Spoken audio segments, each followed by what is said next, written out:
ગુજરાતમાં કાયદા અને વ્યવસ્થાની વાત કરવા જઈએ તો આપણે દિવસોના દિવસો વીતી જાય અને છતાં પણ એવી ઘટનાઓ સામે આવે જે સાંભળ્યા પછી આપણને એવું થાય કે કાયદો અને વ્યવસ્થા ક્યાં છે।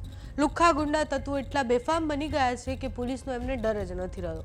અનેક ઘટનાઓ આપણે એવી જોઈ જ છે કે પોલીસ પર હુમલો કરવામાં આવે, ક્યાંય પોલીસ રેડ કરવા ગઈ હોય અને પછી પોલીસને મારવામાં આવે। એવી જ એક ઘટના ભાવનગરથી સામે આવી છે। વિસ્તારથી આ વિષય પર વાત કરીશું। નમસ્કાર, આપની સાથે હું છું પાયલ।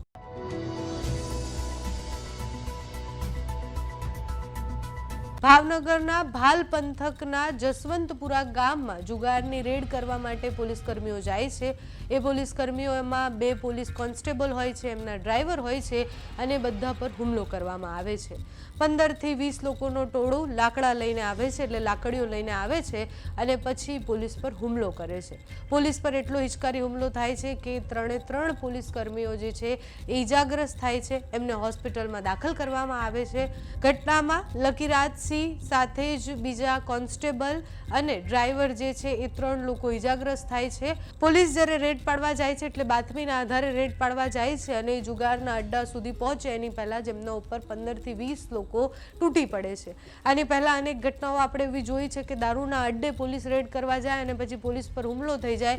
એ સુરેન્દ્રનગરની ઘટના હોય, ભાવનગરની હોય કે પછી અમદાવાદમાં બનતી ઘટનાઓ હોય, પોલીસનો હવે કોઈને ડર જ નથી રહ્યો। પોલીસ પર હુમલો કરતા પહેલા એ લોકો એવું વિચારતા પણ નથી કે કાયદો અને વ્યવસ્થા એમના ઉપર કંઈ કરશે કે એમના સામે કાર્યવાહી થશે, કારણ કે છેલ્લા કેટલાય સમયથી પોલીસ રેડ પાડવા જાય, પોલીસ કોઈને પકડવા જાય, એમના ઉપર હુમલા થતા હોય, પોલીસ સામે ચાકુ લઈને આવેલા લોકો, લુખ્ખા ગુંડા તત્વો, અને બધા સામે આપણે જ્યારે એવું કહીએ છીએ કે કાયદો અને વ્યવસ્થાની સ્થિતિ ખૂબ સારી છે તો એના ઉદાહરણો આપણી પાસે છે જ। જ્યારે એવું કહેવામાં આવે છે જાહેર મંચ પરથી, જ્યારે હર્ષ સંઘવી એવું કહે છે કે કોઈને છોડવામાં નહીં આવે, બધાના વરઘોડા કાઢવામાં આવશે, ત્યારે એ વરઘોડા કાઢ્યા પછી પણ સ્થિતિ બદલાઈ છે। શું કોઈને એવો ડર લાગ્યો છે કે પોલીસ પર હુમલો કરીશું તો અમારી સાથે આ થશે? તો અત્યારે તો જવાબ ના દેખાઈ રહ્યો છે। ભાવનગરમાં હવે જે લોકોએ હુમલો કર્યો છે એની સામે કઈ રીતના કાર્યવાહી થશે, પોલીસ હવે આમાં કઈ રીતના તપાસ કરશે તે સાંભળો।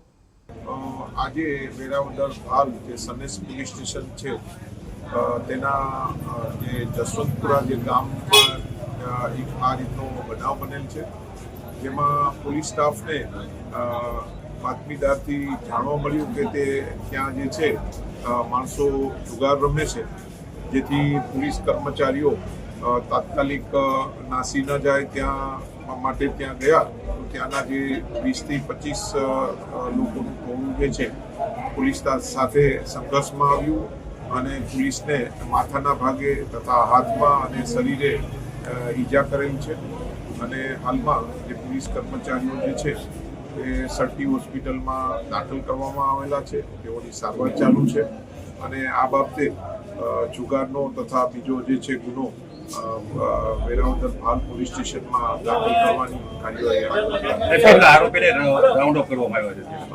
અત્યારે જે છે એ મારવામાં જે બી હતા તે 15 જેટલા આરોપીઓ જે છે તેને પોલીસ દ્વારા જે છે મતલબ નામજોગ જે છે આ લોકો જાણે છે, એટલે એ રીતની ફરિયાદ લેવાની કામગીરી હાલમાં ચાલુ છે। સાહેબ, પોલીસ કોન્સ્ટેબલને કયા પ્રકારની ઈજાઓ થઈ?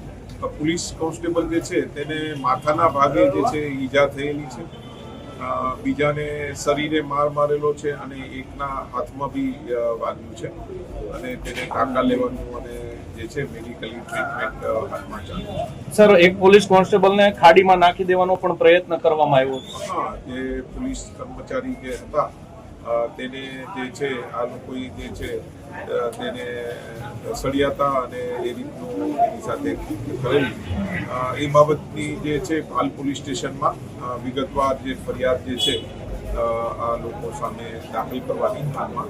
સર, કેટલા વાગ્યાનો બનાવ છે? આ જે છે બપોર બાદનો આ બનાવ છે।